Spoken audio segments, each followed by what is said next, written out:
చేసినాము. నమస్కారం ఆంటీ. నమస్కారం. మీ పేరు ఆంటీ? వీరలక్ష్మి. పూజలు బాగా చేస్తారు, చేసేట్టు ఉన్నారు కదా. చేస్తారా పూజలు చేస్తాం. బాగా? మా దగ్గరనే ఉన్నాడు దేవుడు, చేస్తాము.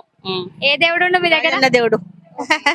అంటే ఇప్పుడు మన దగ్గర తెలంగాణలో ఎలక్షన్ జరగబోతున్నాయి. సో ఏ పార్టీకి ఓటేసి గెలిపించుకుందాం అనుకుంటున్నారు? తెలంగాణ గెలిపించుకుంటాం అనుకుంటాను. ఎందుకంటే కాంగ్రెస్ ఉంది కదా, కాంగ్రెస్ కి వేయొచ్చు కదా కొత్త వాళ్ళకి. ఆయన తింటాను కదా, అట్లెందుకు ఉంటది? అట్లనే ఉంటది. కానీ ఇప్పుడు అదే గెలవాలి, మాకు వచ్చేటి రావాలి, మంచిగా అందరం మంచిగా ఉండాలి, అట్లే తెచ్చుకుంటాం.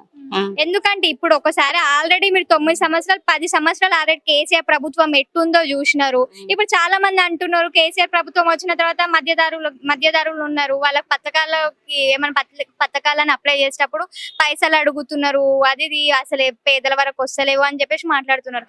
అలాంటప్పుడు మనం కొత్త మార్పు కోసం చూసుకోవాలి కదా. అలాంటప్పుడు ఇప్పుడు బీజేపీ ఉంది, కాంగ్రెస్ ఉంది. ఇప్పుడు కాంగ్రెస్ కూడా చేస్తా అంటుంది కదా, కాంగ్రెస్ వైపు పోవచ్చు కదా. అట్లా పోవద్దని అనిపిస్తుంది మాకు. ఎందుకంత గట్టిగా ఫిక్స్ అయిపోయిన టీఆర్ఎస్ గెలిపించుకోవాలని? మరి మాకు అట్లా అనిపిస్తుంది. ఎందుకో మరి ఆ సార్ని చూస్తే అనిపిస్తుందా, లేకపోతే మంచి పనులు చేస్తుంది మంచి అనుకుంటున్నారా? పనులు చేస్తాడని అనిపిస్తుంది. ఏదైనా మంచిగా అనిపిస్తుంది కదా. అవును, ఆయన మీదనే ఉంటది మాకు.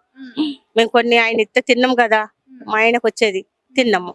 ఏం చేస్తూ ఉంటారా అంటే మీరు? కూలి పని చేసుకుంటాం రా. ఇంకా నేను బీడీలో చేసుకుంటా బిడ్డ. బీడీ కార్మికులకి తెలంగాణ వచ్చిన తర్వాత జీతాలు పెరగడం గానీ అలాంటివి ఏమైనా జరిగిందా? జీతాలు అంటే ఇక జీతాలు అంటే అందులో కార్ఖానలో పని చేసే వాళ్ళు దొరుకుతుంది. బీడీలకు కూడా పెరిగినాయి కదా కొన్ని. ఇప్పటికి కూడా మంచిగానే ఉంటాను. ఏం పింఛన్ వస్తలేదు కాదు, రంకులది రావాలి కానీ బీడీ కార్మికులకి పింఛన్ ఇస్తారు కదా, చక్కర్లు చేసిన వాళ్ళకి ఇస్తారు. మేము ప్రైవేట్ లోనే చేసుకుంటాం బిడ్డ, ఎప్పటికప్పుడే ఇక. ఎప్పటికి కూడా మీ ఎమ్మెల్యే పనితీరు వచ్చినా కూడా చేసుకుంటాను. రోజు 500. మరి కొడుకులు ఉన్నా కూడా పెడతలేరు, వాళ్ళే బతుకుతాను. వాళ్ళ పిల్లల్ని చదువుకొని నాకు పెట్టాలంటే పెట్టలేక నేను చేసుకొని బతుకుతాను. ఏం చేయాలి మరి? ఉన్నంత సేపు చేసుకోవాలి కదరా.